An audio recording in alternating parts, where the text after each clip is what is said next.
আসসালামু আলাইকুম এভরিওয়ান, সবাই কেমন আছেন? আশা করি সবাই ভালো আছেন। ওয়েলকাম জানাচ্ছি আমার অ্যানিমাল ওয়ার্ল্ডে।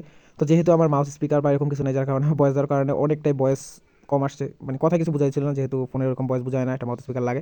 তো আমি মূলত চলে আসছি আজকে আমার ফার্মের সামনে, যেটা নিয়ে আমি মূলত কাজ করতে চাচ্ছি। তো দেখলাম যে ফার্মের অবস্থা খুবই বাজে। তো সারাদিন কষ্ট করে অনেক ফার্মটা অনেক ক্লিন করার চেষ্টা করছি, তাও সম্পূর্ণ করতে পারিনি, কারণ ইঁদুরে প্রচুর মাটি উঠে রাখছে, পাহাড় বানা ফেলছে।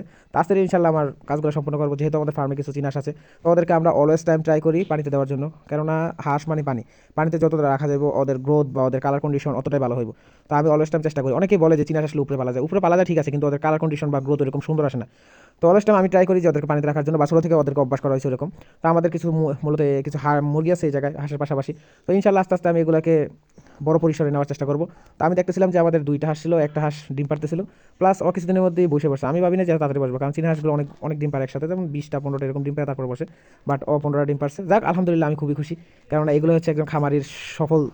আর পাশে ছিল কিছু মুরগির ডিম, যা দেখে আসলে আনন্দ করে এবং মনোমুগ্ধকর জিনিস, যেটা খামারের জন্য অত্যন্ত সুখবর।